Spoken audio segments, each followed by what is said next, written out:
خیر نہیں سوری الٹا میں کہہ گیا ہوں 5 مہینے سوری خیر رہنے دیں. فارم 47 کی حکومت ان کی خطرے, بس اتنا یہ ذہن میں رکھیں. پیپلز پارٹی نون لیگ سے جان چھڑانا چاہتی ہے, یہ بھی بڑی اہم خبریں آ رہی ہیں. اور اس میں سینٹ کا چیئرمین, اب تحریک انصاف آپ کو پتہ ہے یسر رضا گیلانی کو ہٹانے کی اور آصف زرداری کو ہٹانے کے لیے اب ان کی پوری کوشش کر رہی ہے. پیپلز پارٹی انہیں دونوں بچانے کے لیے اب تحریک انصاف کی طرف امید کی نظروں سے دیکھ رہی ہیں. اور یہ دعویٰ بھی ہے, کچھ 2 لوگوں سے میری آج بڑی اہم بات ہوئی, انہوں نے کہا تحریک انصاف جی ہمارے ساتھ پیپلز پارٹی ہاتھ ملانے کے لیے پاگل ہوئی ہے, بار بار پیغامات بھیجیں, دیکھیں آپ کو ہم کالعدم نہیں ہونے دیں گے سیاسی جماعت کے طور پر, ہم آپ یہ روکیں گے نون لیگ کی یہ سازش, آپ آصف زرداری کی صدارت کو اور چیئرمین سینٹ یسر رضا گیلانی کو رہنے دیں, انہیں نہ چھیڑیں. ان ہاؤس تبدیلی بھی اگر کہیں گے تو ہم آنے والے وقتوں میں کر دیں گے. اور اب یہ دیکھیں ان کو اصل میں کیوں کہہ رہے ہیں, وجہ کیا ہے. مخصوص نشستوں کے بعد اب جو سینٹ کے انتخابات تحریک انصاف کی اس پہ نظر ہے, کیونکہ کے پی میں جو انتخابات سینٹ کے ابھی نہیں ہوئے یاد رکھیں, اور مخصوص نشستیں جب آئیں گی تو آصف زرداری کے صدارتی الیکشن اور چیئرمین سینٹ کے الیکشن میں ان لوگوں کی ووٹ نہیں ہے اس میں. یہ دوبارہ عدالت میں چیلنج بھی ہو سکتا ہے کہ یہ نئے ممبران ہیں, ان کی ووٹ ابھی تک نہیں پڑی نہ چیئرمین سینٹ کو نہ صدر کو, تو یہ الیکشن دوبارہ کرایا جائے. یہ ریٹ پٹیشن بھی ہو سکتی ہے قاضی فائز کے جانے کے بعد خاص طور پر. اور یہاں سب سے بڑی وجہ یہ ہے کہ نون لیگ کو قاضی صاحب کی طرف سے حکومت کو بار بار یہ کہا جاتا ہے کہ میرے جانے کے بعد یہ الیکشن کالعدم ہو سکتا ہے. تو یہ الیکشن 2024 نہ بھی کالعدم ہوا, یہ صدارتی اور چیئرمین سینٹ کا معاملہ ضرور کالعدم ہو سکتا ہے. اسی لیے عمران خان کی ہدایات ہیں اس پہ, یہ بڑی سیاسی گیم ہے اور اس میں تحریک انصاف کی میجورٹی سامنے آ جائے گی. اور ابھی دیکھیں تحریک انصاف نے ایک بہت بڑا سرپرائز خیبر پختونخوا میں اور پنجاب میں دے دیا ہے اسمبلی میں. یہ انہوں نے تو پبلک سیکریٹریٹ میں چھاپے مارے تھے کہ وہاں سے ایم پی ایس کے بیان حلفی چوری کر لیں اور وہ الیکشن کمیشن میں جمع نہ کروا سکیں. لیکن اب تازہ ترین جو اطلاعات ہیں وہ تحریک انصاف خیبر پختونخوا اور پنجاب اسمبلی, ان کے جو ممبران کے بیان حلفی تھے الیکشن کمیشن میں جمع کروانے تھے وہ انہوں نے کروا دی. خیبر پختونخوا سے 91 یعنی پورے ممبران اسمبلی, اور پنجاب سے 105 ایک بندے کا رہتا ہے بیان حلفی جو الیکشن کمیشن میں انہوں نے جمع کروائے. پنجاب اسمبلی کی اس وقت صورتحال بدل رہی ہے اور مریم نواز کی وزارت اعلیٰ وہاں خطرے میں ہے. ایک تو وہ ان کا کیس ہے, دوسرا یہ عددی معاملہ دیکھیں 371 نشستیں ہیں پنجاب میں اور حکومت بنانے کے لیے 221 نشستیں چاہیے. اب مخصوص نشستوں کے بعد تحریک انصاف کی پنجاب میں 135 نشستیں بنتی ہیں اور نون لیگ کی 204 کے قریب. اب وہ ظاہر زبردستی حکومت بنا کے بیٹھے ہوئے ہیں. ٹوٹل ان کے 126 اراکین پھر سنی اتحاد کونسل کے پلیٹ فارم سے لڑے تھے تحریک انصاف کے, جس میں سے 105 الیکشن وہ انہوں نے جمع کروا دیے. اب وزیر اعلیٰ کی تبدیلی ہے جو جماعت کے لیے 186 اراکین کی حمایت چاہیے ہوتی ہے, اس میں کاف لیگ کے 10, پیپل پارٹی کے 13 اور استحکام کے 6 ان کے ساتھ ہیں. یہ 29 لوگ تحریک پر مریم نواز کی حمایت کر رہے ہیں. ان میں سے ایک جماعت کی بھی وفاداری بدلی تو عددی اعتبار سے ان کی وزارت اعلیٰ کے منصب سے محروم. اور ویسے بھی جو ان کا کیس مہر شرافت کا جسٹس انوار الحق پنو کی عدالت میں لگا ہوا ہے, وہاں مہر شرافت نے ٹویٹ کی ہے کہ فارم 45 ان کے محفوظ ہیں. ان کی کل آیا تھا کہ فارم 45 اصلی ان کے پاس ہے, ان کی سیکیورٹی بڑی خطرے میں, اسے اٹھانے کی کوشش ہے, وہ انڈر گراؤنڈ ہے.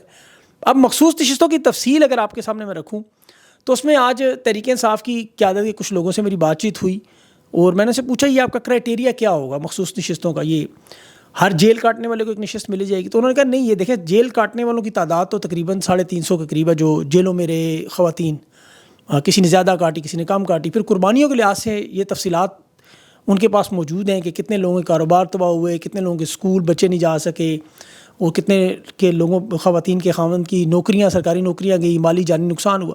تو وہ معلومات انہوں نے اکٹھی کی ہوئی, لیکن ایک جیل کی وجہ سے وہ صرف مخصوص نشست نہیں دینا چاہتے. وہ کہتے ہیں نشستیں ٹوٹل 70 ہیں, اب 750 سے زائد لوگ جو جیلیں کاٹ 350 سے زائد لوگ جیلیں کاٹ چکے ہیں. اب ہم نشستیں کیسے بانٹیں گے؟ اہلیت دیکھنی ہے پارٹی میں. جیل سے واپس آنے کے بعد لوگوں نے کیا ایکٹیویٹی کی, خان کے مقدمات میں سماعت کے دوران پیش ہونے والے احتجاج میں, پارٹی کے دیگر معاملات کو چلانے میں جو مدد کرتے رہے, وہ ساری چیزیں بھی ہم نے دیکھنی ہے. یہ ان کا کرائٹیریا یہی ہے. اور یہ معاملہ کسی حد تک ٹھیک بھی نظر آتا ہے, کیونکہ دیکھیں صرف جیل جانا میرے خیال میں اہلیت نہیں ہونی چاہیے, قربانی کے لیے بہت زیادہ لوگ ہیں. مسئلہ یہ ہے. بہرحال اس پہ پھر بات کریں گے, ان کو مہمان آئیں گی شندانہ میرے ساتھ, آج ان سے بات کریں گے. 2 ویڈیوز کے بڑی سرکولیٹ ہوئی, ایک پاکستان سے اور ایک برطانیہ سے.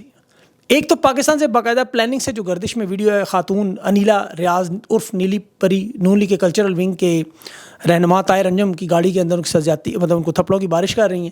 اس ویڈیو کو نون لیگ کے میڈیا سیل سے بڑا سرکولیٹ کیا جا رہا ہے, اسے وائرل کیا جا رہا ہے ٹھیک ٹھاک, اور سنا ہے کچھ پیڈ پروموشن بھی کی جا رہی ہے. اور ان کے الفاظ جو ہیں وہ مارتے ہوئے کہہ رہی ہیں خان کے خلاف تم ویڈیو بناؤ گے. نیلی پری صاحبہ جو تحریک انصاف کے لوگوں کا موقف ہے کہ یہ پہلے پی ٹی آئی کی ورکر تھیں, پنجاب سے تحریک انصاف کی جو سابق ممبر ہیں ثانیہ کامران صاحبہ, ان کے ساتھ کام کرتی تھی, ان کے بڑے قریبی تھیں, جو 9 مئی کو تحریک انصاف چھوڑ کے پیپلز پارٹی میں چلی گئیں. ان کے مسلم لیگ نون کی ریحانہ بٹ صاحبہ اور دیگر خواتین کے ساتھ بڑی گہری دوستی وغیرہ بھی ہے. اور ابھی ان کی نیشنل سیکیورٹی کی ایک ورک شاپ میں وہاں GHQ میں آرمی چیف اور باقی لوگوں کے ساتھ ملاقاتیں بھی ہیں. تو نیلی پری صاحبہ باقاعدہ طور پر ان کے ساتھ مل کر ریحام خان سے بھی ملاقاتیں کرتی نہیں. اور ابھی ایک ایسی صورتحال میں جہاں تحریک انصاف کی خواتین دیکھیں یاد رکھیں پاکستان میں ایک آزادی کا استعارہ بنی ہوئی ہیں. جیلوں میں قید رہنے کی وجہ سے زیادتی ان کے ساتھ جو ہوئی, تحریک انصاف کی خواتین کو دنیا بھر میں غیر معمولی پذیرائی مل رہی ہے. پھر اچانک یہ مخصوص نشستوں کا معاملہ بھی آ گیا, یہ بڑا اہم معاملہ ہے. اور پنجاب میں آپ کو پتہ ہے غیر قانونی ناجائز فارم 47 پر مریم نواز صاحبہ کی حکومت بھی ہے, اور پاکستان کے کچھ اور اہم عہدوں پر بھی خواتین ہیں. تو خواتین کا ایک بہت اس وقت بلند مقام عوام کی نظر میں بن چکا ہے. ایسے موقع پر نیلم پری کوکاف سے معاف کیجیے گا جاتی عمرہ نون لیگ سے اور پیپلز پارٹی سے جو بھرپور مدد کے طور پر لانچ کیا گیا امیج بلڈنگ کو تباہ کرنے کے لیے کہ دیکھیں تحریک انصاف کی خواتین بھی تشدد کی عادی ہیں, یہ دہشت گرد ہیں, انہیں ٹارگٹ کیا جائے. اور یہ جو ایک مت بنا ہوا ہے پاکستان کی خواتین کے توڑا جائے کہ یہ پرامن جماعت نہیں ہے. اس طاہر انجم کے الفاظ بھی یہی ہیں ایگزیکٹ دہشت گرد کے. یہ تحریک انصاف کے لوگوں کا موقف تھا جو میں نے آپ کے سامنے رکھا. اور ویسے طاہر انجم صاحب جس شرافت سے پینٹی لگوا رہے تھے یہ نظر آ رہا تھا کہ میں پہلے سمجھے ڈرامے کی ریہرسل ہو رہی ہے, یقین کریں. لیکن میرے خیال میں عوام تک یہ شعور موجود ہے, لوگ خود دیکھ کے وہ بتا سکتے ہیں. اب خان کے خلاف ویڈیو تو ہزاروں لوگ بناتے ہیں, نون لیگ پیپلز پارٹی, اور بناتے رہیں, سیاسی لوگ ہیں وہ جو مرضی کریں. لیکن یہ طریقہ کار بڑا مخصوص اور پلانٹڈ نظر آ رہا ہے. دوسرا اہم معاملہ جو مینچسٹر ایئرپورٹ پر برٹش پاکستانی فیملی کے ساتھ ہوا, ان کے نوجوانوں کے ساتھ ہوا, وہ ویڈیو بھی آپ نے دیکھی ہوگی. پولیس کی درندگی کے ساتھ جو لوگوں نے وہاں سرنڈر کیا ہوا تھا, لیٹے ہوئے تھے دونوں زمین پر, لیکن پھر وہ پولیس والے نے جس طرح ان کے ساتھ وہ بدقسمتی سے ایکسیسو فورس استعمال کی. اب یہ دیکھیں پاکستانیوں کی جو فارم 47 کی حکومت, اس کی وجہ سے ایک تو دنیا بھر میں عزت ویسی ختم ہو گئی ہے. یہ سلوک دنیا بھر میں ہو رہا ہے, یقین کریں, جہاں پاکستانی کوئی پوچھنے والا نہیں. خان کے دور میں کم از کم یہ معاملہ نہیں تھا, میں آپ کو حقیقت بتاؤں. اب یہ مانچسٹر ایئرپورٹ پر ٹرمینل نمبر 2 ہے, وہاں پر یہ معاملہ ہوا کہ 2 لوگوں کی لڑائی کا معاملہ آیا اور پولیس کو بلایا گیا. وہ 3 افسران پہنچے, خاتون افسر بھی تھی, اسے دھکم پیل میں چوٹ لگی. اس کے بعد پھر پولیس نے یہ درندگی دکھائی. اب یہ معاملہ اپنی جگہ, لیکن برطانوی لوگوں کی طرف سے جو گورے ہیں ان کی طرف سے ریئیکشن آیا, پولیس کو اب باقاعدہ طور پر عدالت میں بھی لے کے جائیں گے, ظاہر ہے. اب یہ فائدہ ہوتا ہے جہاں قانون ہو, آئین ہو, اس طرح کے کام ظاہر ہے پولیس والے کرتے ہیں سارے, لیکن یہ معاملات پھر سیٹل ہوتے ہیں. یہاں پر لوگوں کو لاکھوں پاؤنڈز میں کمپنسیشنز ملتا ہے, معافیاں مانگی جاتی ہیں, اور ان واقعات کو نشانہ عبرت بنا دیا جائے جو لوگ کرتے ہیں. پبلک کا پریشر ہوتا ہے, پھر ان ڈپارٹمنٹس میں نئے پروٹوکولز بنائے جاتے ہیں, ان افسران کا فوراً دماغی معائنہ کرایا جاتا ہے, ڈیوٹی سے بھی ہٹایا جاتا ہے. تو یہ بہت ساری چیزیں, یہ پاکستان والا معاملہ نہیں ہے کہ یہاں آپ کو پتہ ہے فری ہینڈ دے دیا جائے اور پنجاب پولیس جو دل میں آئے کرتی جائے, اور ابھی بھی کرتی جا رہی ہے. آخر میں فضل الرحمان صاحب کا ایک معاملہ, جو کشمیر کا بھی ایک معاملہ, دونوں چیزوں کو میں بتا دوں جلدی سے.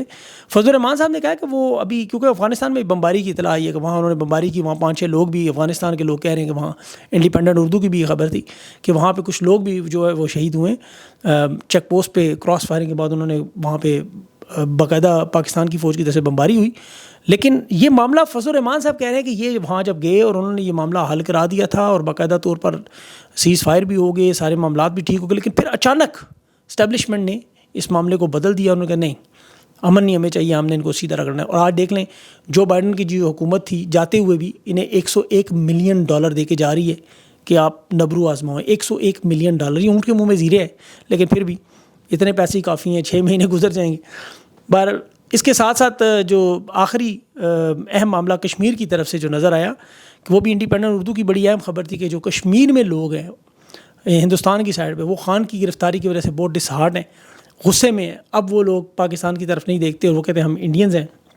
وہ جو معاملہ ہماری طرف سے بڑا اٹھایا جاتا تھا, جی کشمیر بنے گا پاکستان اور شہرگ, اور وہ معاملہ اب آپ ختم شدی سمجھے. باقی شندانہ بھی میرے ساتھ انٹرویو میں موجود ہوں گی, تو اور انشاءاللہ وہ آپ دیکھیے گا. رات دیر لگے گا, لیکن اپنا خیال رکھیں. مجھے اجازت دیں. اللہ حافظ.